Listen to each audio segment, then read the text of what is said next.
The first records concerning Earth are fragmentary. The earliest mentions exist only in scattered transcripts of refugee accounts, their words carried on fading data shards to civilizations that would later deny ever having known them. The planet itself was dismissed as marginal, its position isolated on the rim of a spiral arm unworthy of strategic notice.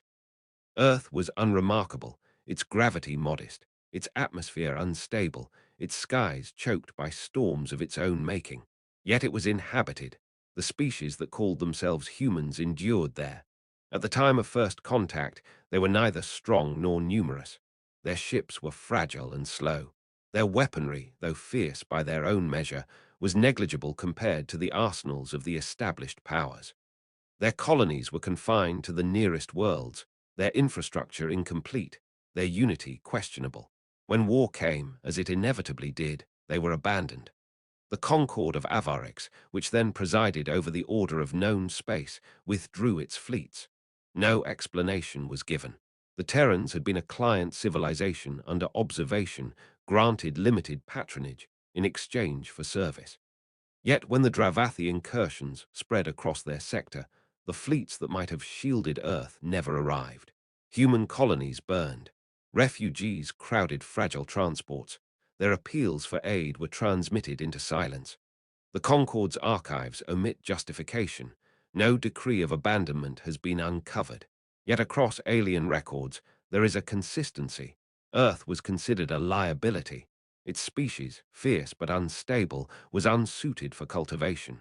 Some believed they would perish, others that they would be absorbed into stronger neighbors. The outcome was assumed inevitable. It was not. The collapse of Earth's protectorates did not end the Terrans. Instead, it forged them. Cut off from external supply, they cannibalized their own worlds. Civilian industries were consumed by the necessities of war.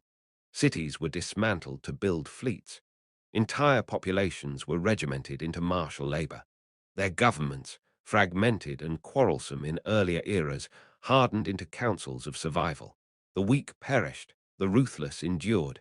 Centuries passed unmarked. What little is known of this period is drawn from later Terran testimony. They call it the silence. No signals were transmitted. No travelers departed their region. Those who attempted to approach reported hostile fire. Then nothing.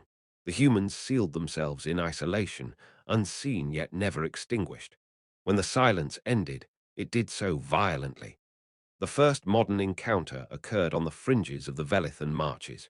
A Concorde patrol vessel was intercepted at the edge of a decaying system. The recording recovered from its wreckage is preserved in several archives. The vessel transmitted the usual queries of identification. It received no reply.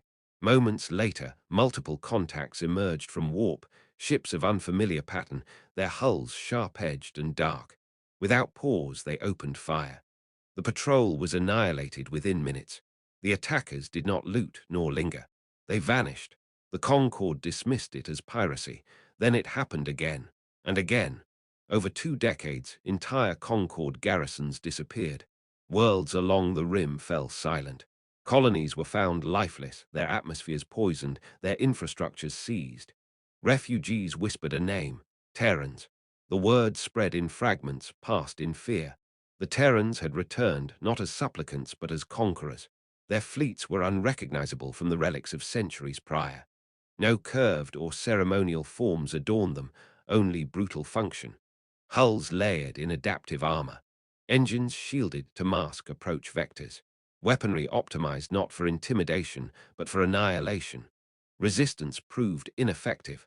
Where the Concorde deployed battle groups, they were unmade with efficiency. Terran fleets struck without warning, dismantling supply lines, collapsing communication arrays, and withdrawing before counterstrikes could form. Their doctrine was attrition without mercy. The Concorde's council convened in emergency. It debated negotiation, containment, concession. No answer sufficed. By the time a strategy was settled, the Terrans were no longer raiders on the fringe. They had become an organized dominion. Records agree on the moment their ascendancy became undeniable, the fall of Celast Prime. Celast Prime had been the jewel of the Concorde, a core world, layered in defense rings, its orbital fortresses sufficient to repel entire invasions. Yet when the Terrans came, the defenses faltered. Coordinated strikes severed power relays. Fortresses were gutted by precision bombardment. The orbital fleets, confident in numbers, found themselves isolated by electronic warfare that blinded their networks. Within 3 days, Selast Prime surrendered. Its population of billions was subjected to Terran rule. From there, the collapse accelerated. The Terrans did not simply conquer, they restructured. Subjugated populations were reorganized into hierarchies of utility. Resistance movements were extinguished through collective punishment. Entire species were displaced, their worlds repurposed into war foundries. Where rebellion ignited, Terran retaliation was absolute. Continents burned, atmospheres scorched, populations eradicated. The message was consistent. Defiance would not be tolerated. The Dominion's expansion was methodical. Unlike empires of spectacle, they did not seek grandeur. Their architecture was stark. Their symbols were minimal, yet their presence was absolute. Across the stars, the site of the Terran sigil, a fractured sphere encircled by iron bands, came to signify inevitability. The Concord ceased to exist within a century of Selast Prime's fall. Its archives were seized, its leaders executed, its memory erased in Terran curricula. To the Dominion, the past was irrelevant. What mattered was the future, and the assurance that Earth's abandonment would never recur. Earth itself, long thought broken, became the heart of their empire.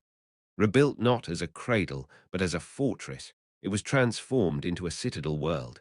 Its orbit bristled with shipyards and weapon platforms. Its continents were regimented into military districts. Its skies, once polluted by industry, now carried the constant formations of patrol craft. Visitors, when permitted, described it as a planet alive with vigilance, no longer vulnerable, never again neglected. The Terrans did not proclaim their dominance with rhetoric.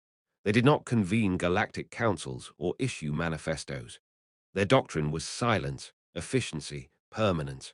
They expanded until opposition ceased, and when it ceased, they expanded further. Some civilizations attempted alliance. They offered tribute, resources, soldiers. The Terrans accepted, but without acknowledgement. To them, subordination was not partnership. It was compliance, and compliance was expected. Others fled to the void, abandoning their homeworlds to escape Dominion reach. Even there, they found no sanctuary. Terran fleets pursued them across uncharted sectors, exterminating settlements deemed unworthy of integration. For the Terrans, memory was long. Abandonment had scarred them, and in their ascension, they ensured none would ever replicate their fate. Scholars of subsequent eras debated whether their vengeance was deliberate. Did the Terrans seek retribution for their abandonment, or was it simple pragmatism? The evidence suggests both. Their actions displayed strategic logic, yet their punishments bore an intensity disproportionate to tactical necessity. They remembered, and in remembering they reshaped the galaxy. Centuries passed. The Dominion endured. Unlike the Concord before them, they did not decay in ceremonial excess. Their governance was severe but efficient. Corruption was punished swiftly. Failure in command was met with execution.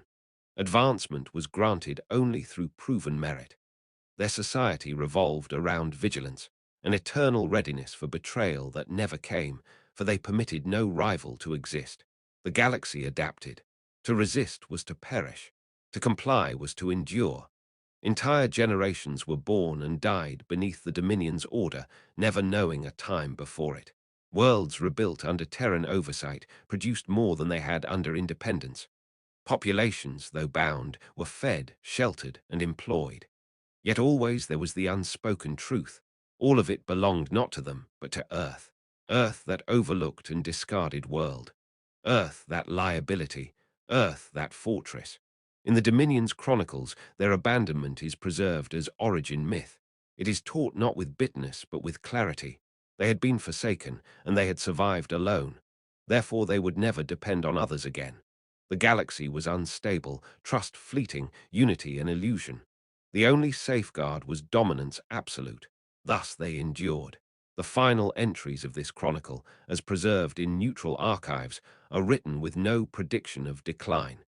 The Terran Dominion does not show the fractures that felled its predecessors.